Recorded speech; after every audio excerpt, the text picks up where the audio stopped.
Alors, dans ce cours, je vais aborder l'allégorie de la caverne de Platon. Donc, ce texte de Platon, que l'on appelle l'allégorie de la caverne, n'est en fait pas le nom que Platon lui a donné, mais le nom que on lui a donné par la suite. Parce que effectivement c'est un texte particulier qui est extrait donc de l'œuvre très connue de Platon qui s'appelle La République. Et il est extrait plus précisément du livre 7, tout début du livre 7 de La République. Ce texte est particulier, c'est donc comme son nom l'indique une allégorie, c'est-à-dire en fait une métaphore, un récit symbolique, une représentation d'une idée par le développement d'une métaphore. Et on lui a donné un nom aussi sans doute particulier parce que c'est un texte particulier, très étudié, puisqu'il y est condensé quasiment toute la théorie philosophique de Platon. Donc c'est vrai que si on a bien compris ce texte et si on l'étudie vraiment précisément, on a une espèce de, pas de résumé, mais de condensé de toute la théorie philosophique de Platon. D'où l'intérêt et l'importance de ce texte. Alors dans ce texte, Platon effectivement nous décrit une caverne avec des prisonniers dedans, l'un va en sortir, etc. Mais c'est pas évidemment juste une petite histoire, puisque comme son nom l'indique, c'est une allégorie. Et en fait, ce dont nous parle en réalité ici Platon, c'est de la vérité et du chemin qu'il faut parcourir pour parvenir à la vérité. Ici, la vérité pour Platon, c'est la vérité au sens de réalité, c'est-à-dire par opposition aux illusions. Puisque effectivement, la caverne et le prisonnier dans la caverne en fait vit dans le monde des illusions, il baigne dans l'illusion, et quand il va sortir de la caverne pour aller vers le monde extérieur, là, il va aller vers la vérité, vers le monde réel. Voilà. Donc ça, évidemment, on va le voir plus en détail tout au long de l'explication de l'étude de ce texte. Donc, que nous dit Platon plus précisément à propos de cette vérité ? Eh bien, pour lui, la vérité réside dans le monde intelligible. Le monde intelligible qui est, dans la métaphore, dans l'allégorie, si vous voulez, l'extérieur de la caverne. Et il est possible d'accéder à ce monde intelligible et à la vérité seulement progressivement, un chemin par étapes, qui est celui que va suivre le prisonnier et qui est également celui que tout un chacun doit suivre pour parvenir à la vérité. Ce texte, il est possible de le découper de différentes manières. Moi, j'ai fait le choix de le découper en 3 grandes parties principales. Une première partie que j'ai intitulée « Le monde de la caverne ». Une deuxième partie qui est en fait la sortie progressive du prisonnier vers l'extérieur. Et enfin, le retour du prisonnier dans la caverne. Voilà, et donc à chaque fois, lorsque je vais étudier chacune des parties, nous verrons justement à quoi correspond le monde de la caverne, ensuite la sortie progressive, et enfin le retour dans la caverne. Et pourquoi il faut revenir dans la caverne. Donc première partie, l'intérieur de la caverne ou le monde des illusions. Puisque effectivement, comme nous allons le voir, l'intérieur de la caverne représente en fait pour Platon le monde des illusions, là où règne l'obscurité et l'ignorance du prisonnier. Donc je vais commencer par vous faire un petit dessin de la caverne. Je pense que effectivement c'est le bienvenu pour essayer de bien comprendre, de bien voir en fait comment tout ça s'organise pour Platon et bien se représenter la chose pour voir justement, enfin mieux comprendre, parce que parfois quand on lit le texte, on ne comprend pas bien à quoi ressemble cette caverne, comment sont les prisonniers, pourquoi est-ce qu'ils ne voient que des ombres, enfin voilà, tout ça peut toujours ne pas être très très clair, donc je pense que c'est bien de reprendre le début du texte que je vais vous lire et en même temps vous dessiner ce dont nous parle Platon. Voilà, donc je vais au tableau. Platon nous dit, il s'adresse en fait à un interlocuteur avec qui il est en dialogue. Et il lui dit, voici des hommes dans une habitation souterraine en forme de grotte. Donc si cette habitation est souterraine, là on va dire que c'est le monde extérieur. Voilà, comme avec, voilà, on va dire, c'est le monde extérieur. Et en dessous, on a une grotte. Cette grotte n'a pas n'importe quelle forme, puisqu'il nous dit qu'elle a son entrée en longueur. Donc une entrée en longueur. et puis la grotte. Donc son entrée en longueur ouvrant à la lumière du jour l'ensemble de la grotte. Donc comme ça la lumière peut passer.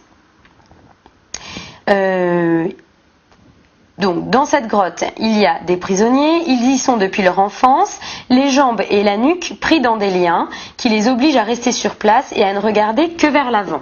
Donc nous allons faire nos prisonniers au fond de la caverne. Ils sont pris dans des liens qui les obligent à ne regarder que ce qu'il y a en face d'eux. Donc ils ne peuvent que regarder vers le fond de la caverne. Hein. Ça, c'est le fond de la caverne. Donc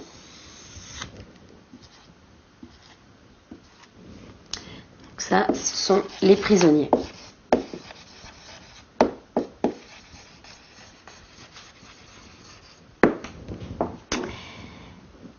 Donc ils ne peuvent regarder que vers l'avant, incapables qu'ils sont à cause du lien de tourner la tête. Donc ils ne peuvent que regarder dans cette direction-là. Leur parvient la lumière d'un feu qui brûle en haut et au loin. Donc en haut et au loin, on va le faire là, notre feu. Voilà, ça c'est le feu. Entre le feu et les hommes enchaînés, une route dans la hauteur, le long de laquelle voici qu'un muret a été élevé. Donc entre les prisonniers et le feu, nous avons un muret. De la même façon que les démonstrateurs de marionnettes disposent de cloisons qui les séparent des gens, c'est par-dessus qu'ils montrent leurs merveilles. Donc là aussi, on a des hommes qui portent des objets fabriqués de toutes sortes qui dépassent du muret. Donc on a comme des montreurs de marionnettes derrière ce mur. Hop, je vais faire les petites marionnettes. Donc eux, ils ont des petits objets qu'ils montrent par-dessus le mur et grâce à la lumière du feu, les prisonniers voient au fond de la caverne, donc sur la paroi au fond de la caverne, ils voient les ombres projetées de ces petites marionnettes. Hein, le feu, toc, les marionnettes et les ombres. Donc voilà ce que voient les prisonniers. Les prisonniers ne voient que les ombres de ces objets-là sur la paroi. Voilà donc ce que nous décrit Platon. Donc là je vais mettre les montreurs.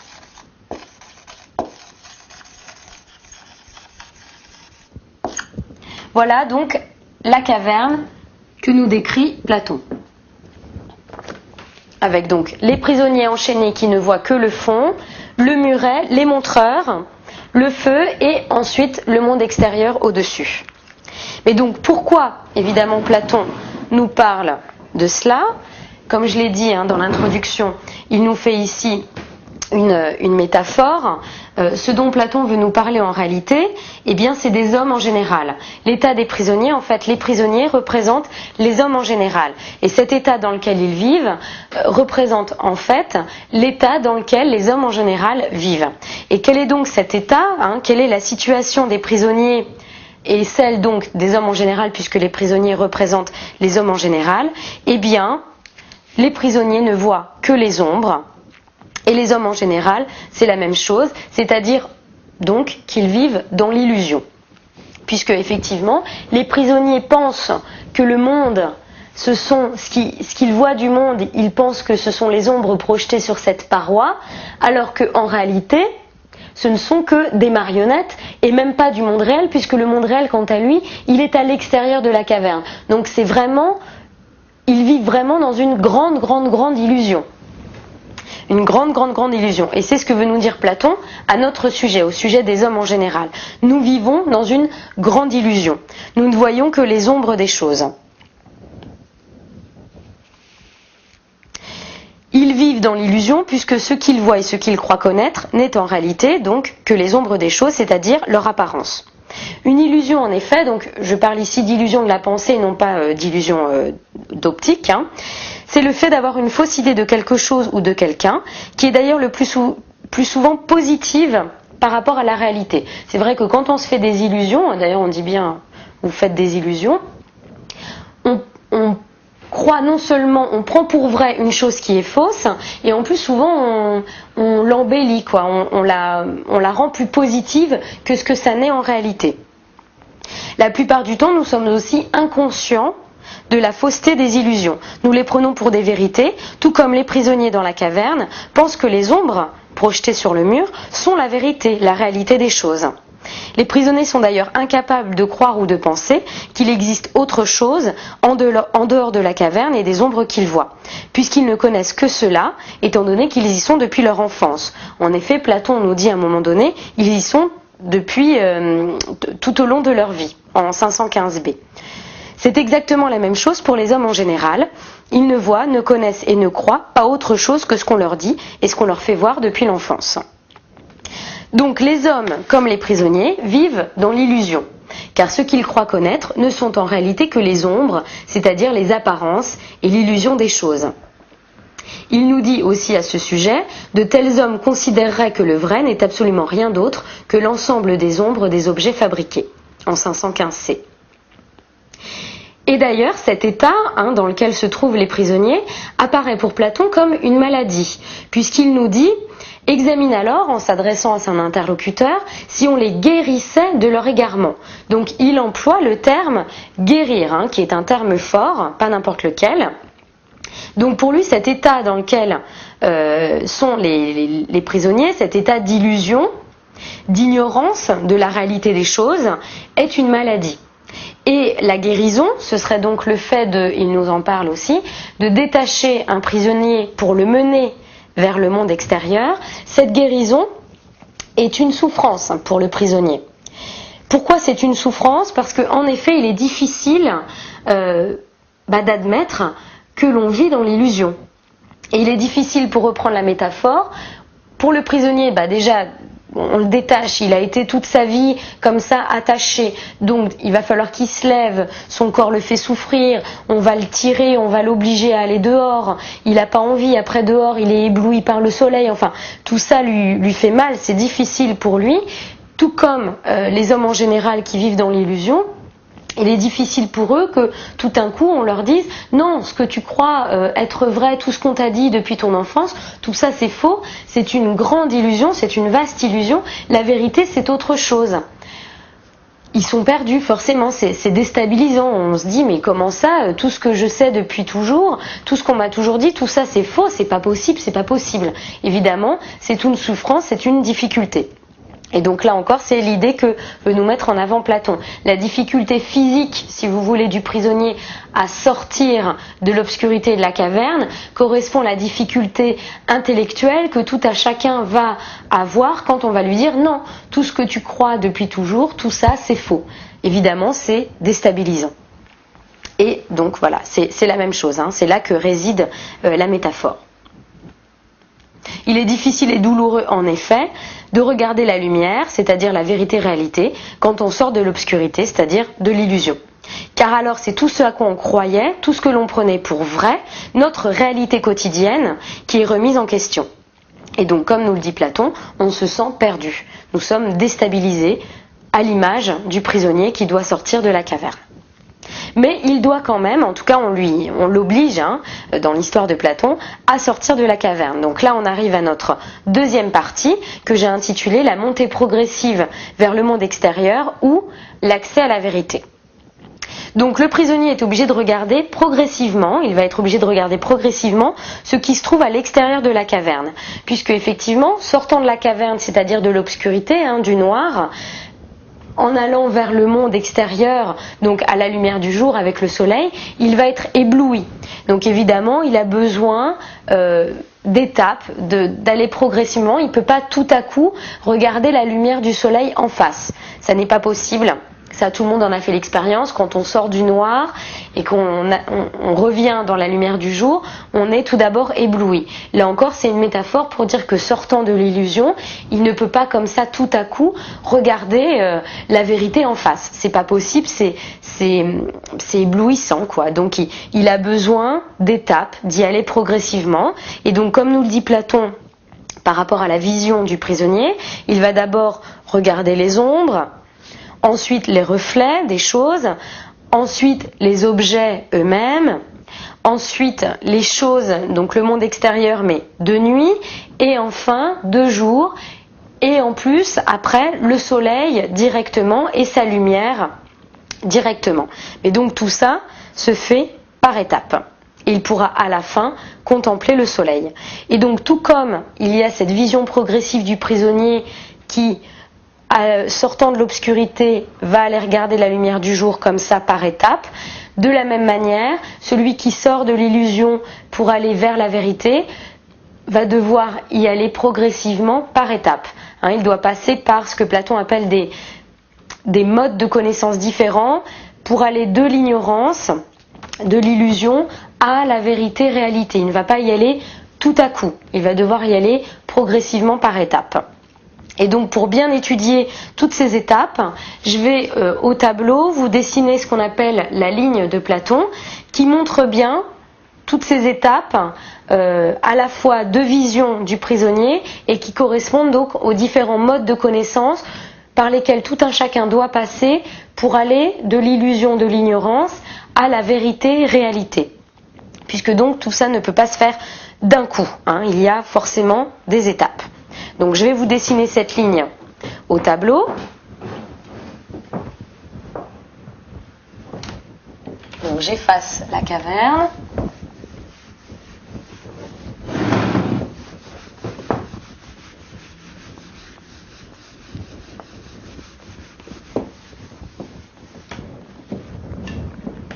Donc cette ligne de Platon. Donc c'est une ligne, comme son nom l'indique. Une grande ligne. Et donc d'un côté, on part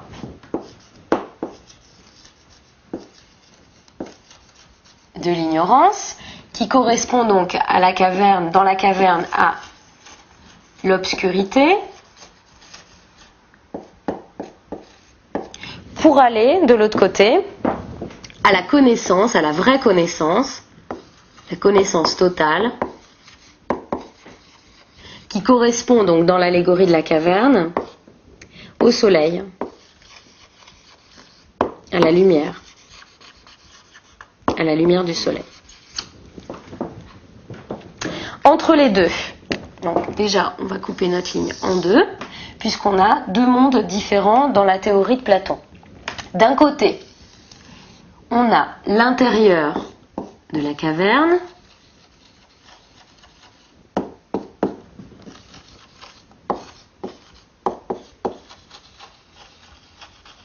évidemment, puisque là, donc, on voit bien, on est dans l'ignorance, l'obscurité, donc ça c'est l'intérieur de la caverne. De l'autre, on a l'extérieur de la caverne, quand le prisonnier va sortir. Dans la théorie de Platon, l'intérieur de la caverne correspond au monde sensible. Donc le monde sensible, c'est ce qui est matériel, ce qu'on voit, ce qu'on touche, ce qu'on ressent, le monde sensible. De l'autre côté, chez Platon, l'extérieur de la caverne correspond au monde intelligible. Donc, par opposition, le monde intelligible, évidemment, là on n'est plus dans le matériel, mais on est dans le monde des idées, on est dans l'intellect. On ne se base plus sur ce qu'on touche, ce qu'on voit, ce qu'on sent, mais uniquement sur les idées, sur la pensée, sur l'intellect. Donc là, déjà, on a une grande séparation entre les deux. Donc déjà, on voit bien que pour Platon, la vraie connaissance, la vérité se trouve de ce côté-là. Tandis que l'ignorance, l'obscurité réside justement dans le monde sensible, dans ce qui est plus matériel. Donc ici, justement, on a l'illusion, l'apparence des choses, tandis qu'ici, c'est la vérité et la réalité. Alors, comment fait-on pour passer de l'un à l'autre? Donc, comme je vous l'ai dit tout à l'heure, il y a des étapes, différentes étapes. C'est une progression, on ne va pas, hop, tout à coup, comme ça, de l'un à l'autre. Donc, on redécoupe en deux, puisqu'on va avoir plusieurs étapes, comme ça. Et en fait, d'abord, je vais vous mettre en fait ce que voit le prisonnier, là ce qu'on a dans le texte, et à quoi cela correspond dans la théorie de Platon, un peu comme je l'ai fait là. Là, on a l'intérieur de la caverne, l'extérieur de la caverne. Chez Platon, l'intérieur de la caverne, c'est le monde sensible, l'extérieur de la caverne, c'est le monde intelligible. Donc ici, la première étape, après donc être totalement dans l'ignorance, l'obscurité, enfin là c'est un petit peu la même chose, donc il voit les ombres. Notre prisonnier voyait les ombres tout d'abord. Les ombres, ensuite il voit les objets fabriqués, c'est-à-dire ce que montraient les marionnettistes.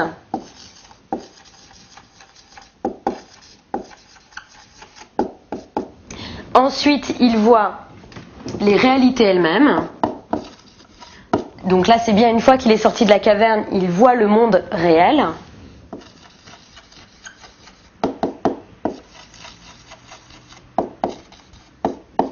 Les réalités elles-mêmes. Et ensuite, la dernière étape, c'est la contemplation du soleil.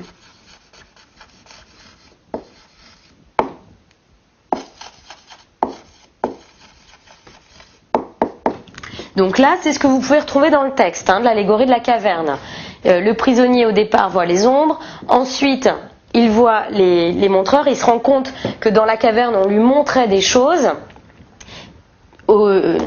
Les ombres, c'était ça, c'était les ombres des objets fabriqués, donc il remonte si vous voulez, voilà, il remonte la caverne, donc au départ il ne voyait que des ombres, après il se rend compte qu'en fait ces ombres correspondaient à des objets réels, mais qui ne sont en fait que les marionnettes, donc c'est pas les objets réels comme ceux qu'il va voir après en dehors de la caverne, et qu'il y a aussi le soleil, et à la fin il contemple le soleil, et là quand il contemple le soleil, il est effectivement dans la vraie connaissance. Justement, je vais passer maintenant, puisqu'à chaque fois, cette vision du prisonnier correspond pour Platon à différents modes de connaissance par lesquels il faut passer pour aller de l'ignorance vers la connaissance totale. Donc en fait, les ombres correspondent à ce qu'on appelle l'opinion.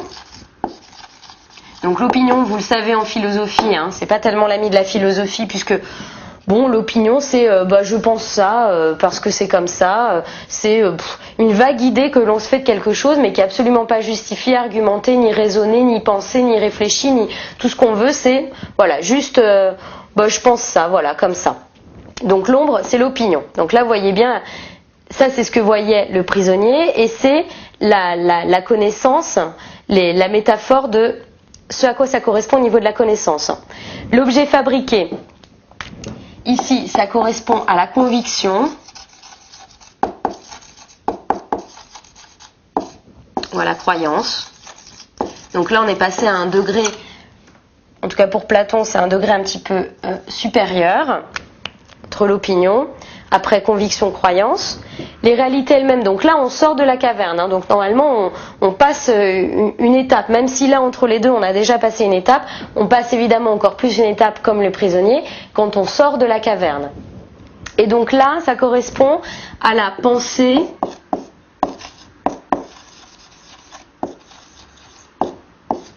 et à la science hypothétique. Donc là, on commence à rentrer quand même dans la réflexion. La science hypothétique, mais toujours quand même plus ou moins d'après le sensible, bien qu'on soit dans le monde intelligible, la science hypothétique se base quand même sur le sensible, c'est-à-dire c'est une réflexion donc par l'intellect, mais qui est quand même basée d'après le sensible. Donc c'est pas encore le mode vraiment supérieur de connaissance. Donc mais toujours d'après le sensible.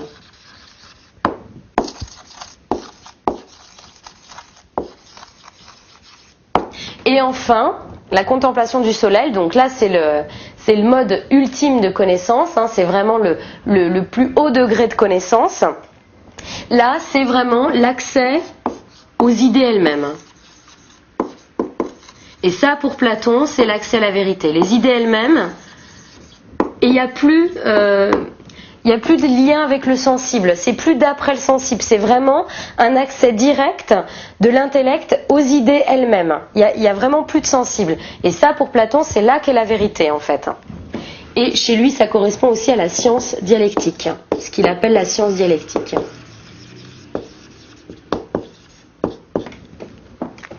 Donc, je récapitule. Tout comme le prisonnier passe de l'ignorance à la vraie connaissance, connaissance totale ou vraie si vous voulez.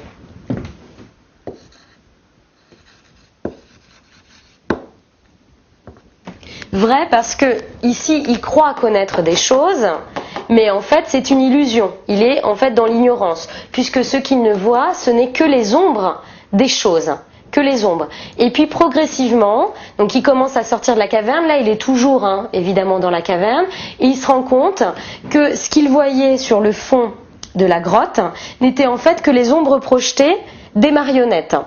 Donc il se rend compte quand même que ces ombres correspondaient à des objets qui existent en réalité, mais ça n'est toujours que des marionnettes, donc ça n'est quand même pas les réalités elles-mêmes. Là on passe une étape, quand il voit les réalités elles-mêmes, il est sorti de la caverne. Et ensuite, l'étape ultime, donc après il y avait 2 jours, 2 nuits, mais ça correspond quand même toujours aux réalités elles-mêmes. Et enfin, l'étape ultime, c'est la contemplation du soleil. Et donc, dans la métaphore, ça c'est l'allégorie de la caverne. Et ce que veut nous dire par là Platon, c'est que c'est la même chose pour les hommes en général. On vit dans l'illusion, on a tout d'abord des opinions, et que des opinions. Ensuite, on a des convictions et des croyances. Donc là, on a passé une étape, mais qui n'est qu'une petite étape. C'est-à-dire que c'est un petit peu plus... il n'y a pas vraiment de raisonnement non plus, mais on a passé quand même une étape dans la connaissance et dans la vérité. Mais surtout, la vraie étape, elle se fait là, quand on commence à avoir une vraie pensée et à avoir la science hypothétique. Donc on commence vraiment à raisonner, à réfléchir. Mais le hic, c'est que c'est toujours d'après le sensible. Et enfin, le vrai mode, le plus grand mode de connaissance pour Platon, c'est la connaissance d'après les idées elles-mêmes. On n'a plus de sensible. On est vraiment purement dans l'intellect et dans l'intelligible, dans les idées elles-mêmes. C'est ça la théorie philosophique de Platon. C'est que le vrai, il est là. Le vrai, il est dans les formes intelligibles, dans les idées elles-mêmes, dans le monde intelligible, mais c'est vrai que dans le monde intelligible, on a encore parfois une connaissance d'après le sensible, tandis que la vraie vérité, si vous voulez, la vraie vérité, la vraie réalité, elle réside dans les idées elles-mêmes. Voilà.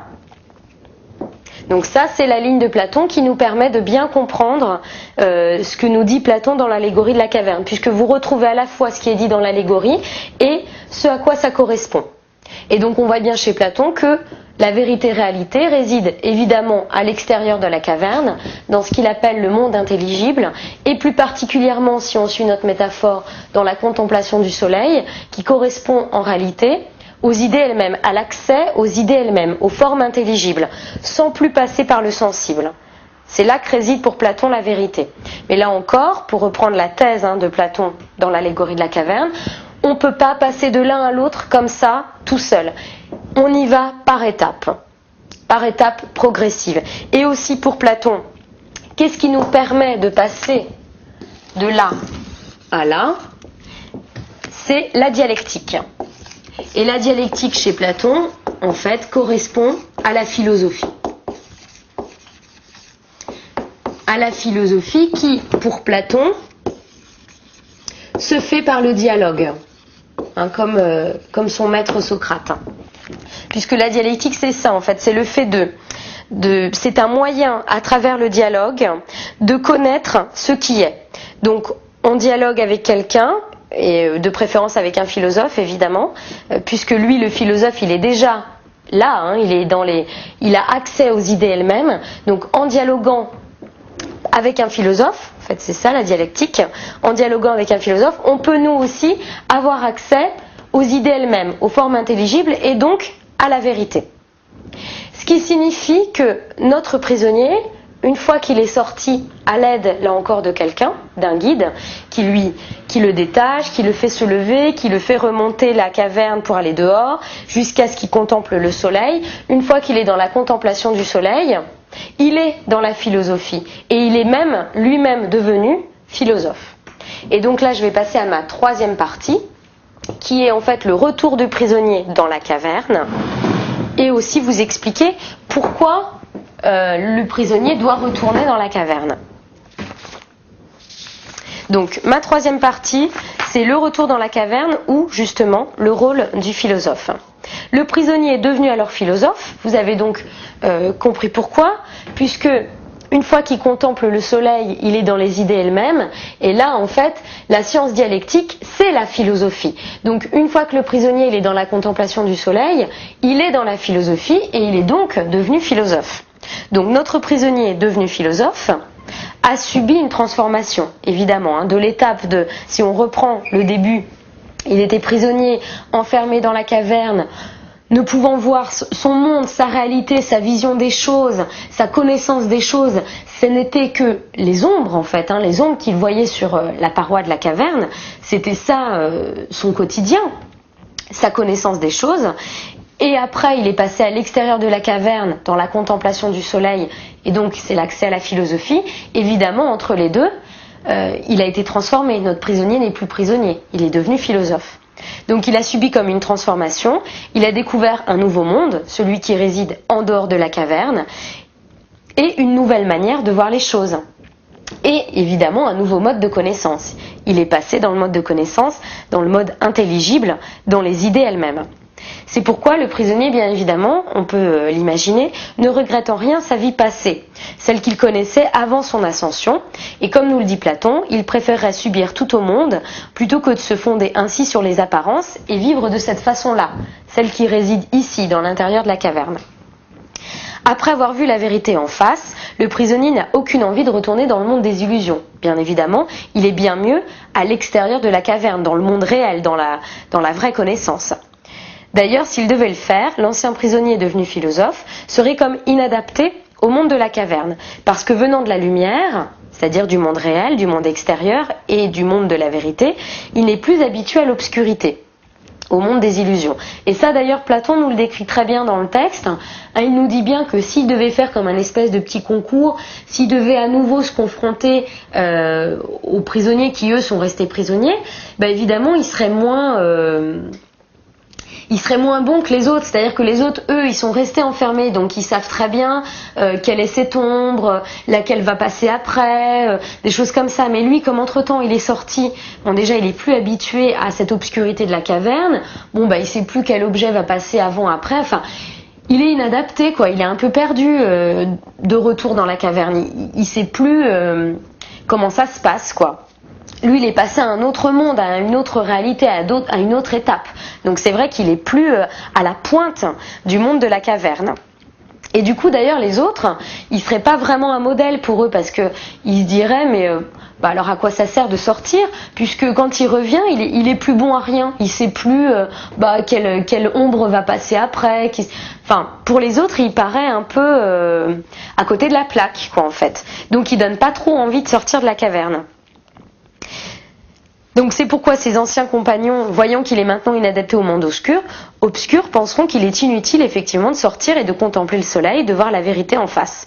Celui qui est sorti de l'illusion est donc totalement incompris par les autres, parce qu'ils ne font plus partie du même monde, ils ne partagent plus la même réalité. L'incompréhension est même telle que le philosophe pourra même être tué par ses anciens compagnons, qui estiment qu'il ne fait plus partie des leurs, puisque justement il paraît à côté de la plaque, quoi. Il sait plus comment ça se passe dans la caverne. Donc les autres, c'est comme s'il était plus des leurs. Donc ils sont même prêts, éventuellement, à le tuer. Et en fait, ici, ce que nous fait Platon, c'est une allusion à son maître Socrate, qui lui, effectivement, fut condamné à mort par la cité. Il fut condamné à boire la ciguë, parce que pour la cité, il apparaissait comme un problème et même comme un danger, parce qu'il remettait en question la cité, il ne partageait plus les mêmes idées avec la cité, et donc la cité a décidé de se débarrasser de lui en fait et de le condamner à mort. Officiellement, Socrate a été accusé d'impiété envers les dieux et de corruption de la jeunesse. Mais en fait, il allait effectivement contre les idées de la cité, il remettait en question les idées de la cité par ses interrogations multiples, les dialogues qu'il entretenait avec les gens, et du coup il apparaissait pour la cité comme un danger, et la cité a voulu s'en débarrasser. Si vous voulez en savoir plus sur Socrate et sur sa condamnation à mort, et pourquoi il a été condamné, etc., Platon a écrit une œuvre qui s'appelle l'Apologie de Socrate, dans laquelle effectivement il fait l'apologie de Socrate. C'est-à-dire, il nous donne les raisons du jugement, de la condamnation de Socrate. Après, évidemment, c'est le point de vue de Platon, donc c'est peut-être pas très objectif, mais c'est intéressant à lire si vous le souhaitez. Et donc, pour en revenir à l'allégorie de la caverne, à l'image de Socrate, effectivement, le rôle du philosophe est de retourner dans la caverne pour guider et libérer ses anciens compagnons. Donc, tout comme Socrate allait dialoguer avec les gens, et donc là on retrouve bien notre dialectique, il allait dialoguer avec les gens pour leur faire comprendre que déjà ils vivaient dans l'illusion, ils pensaient connaître, savoir des choses et en fait pas du tout, donc pour qu'ils se posent des questions et puis qu'ils arrivent à la vraie connaissance de ce qui est, puisque c'est ça le but de la dialectique, et donc arriver eux aussi à être dans la philosophie, devenir philosophe et donc être dans le vrai. De la même manière, le prisonnier qui est sorti de la caverne, son rôle est d'y retourner pour aller libérer les autres. Et c'est vrai que pour Platon en tout cas, et comme pour Socrate, c'est là qu'est le vrai rôle du philosophe. Retourner, libérer, donc là pour suivre la métaphore, libérer les autres, c'est-à-dire aller dialoguer avec les gens pour les amener vers la vraie connaissance, la connaissance totale, vers la vérité, la réalité, le monde intelligible, l'accès direct aux idées, puisque c'est là pour Platon que réside la vérité. Voilà donc le rôle du philosophe. Donc on voit bien dans ce texte de l'allégorie de la caverne qu'on a toute la théorie philosophique de Platon. Comment nous fonctionnons, nous, les illusions, comment on fait pour aller vers la vérité, et ensuite une fois qu'on a accédé à la vérité qui correspond aussi nécessairement à la philosophie chez Platon, eh bien comment on doit retourner ensuite libérer entre guillemets les autres pour que eux aussi puissent accéder à cette vérité et à la vraie connaissance et à la philosophie. Donc là, on a vraiment un espèce de résumé, de condensé de toute la théorie platonicienne que l'on retrouve aussi dans cette ligne de Platon. Donc dans ce texte de l'allégorie de la caverne, nous avons vu comment pour Platon, les hommes en général sont prisonniers de leurs illusions, opinions et croyances. Nous avons vu également que cet état premier n'est pas une fatalité, puisqu'il est possible de sortir de ce monde des illusions pour aller vers la vérité et réalité. Toutefois, nous avons vu aussi que cette sortie est progressive, qu'elle se déroule par étapes. On ne peut pas tout à coup passer à la vision du soleil en lui-même, à la contemplation du soleil, tout comme on ne peut pas passer tout de suite à l'accès à la vérité, ça se fait par étapes. Platon d'ailleurs nous donne les différentes étapes sous forme métaphorique dans l'allégorie de la caverne, mais je vous ai expliqué à quoi cela correspondait dans la ligne. Nous avons vu aussi que c'est grâce à la philosophie et à ce guide qu'est le philosophe que l'homme acquiert différents modes de connaissance qui lui permettent alors d'atteindre au bout du compte les formes intelligibles, c'est-à-dire les idées elles-mêmes, sans l'intermédiaire du sensible, dans lesquelles réside pour Platon la seule réelle vérité. Voilà.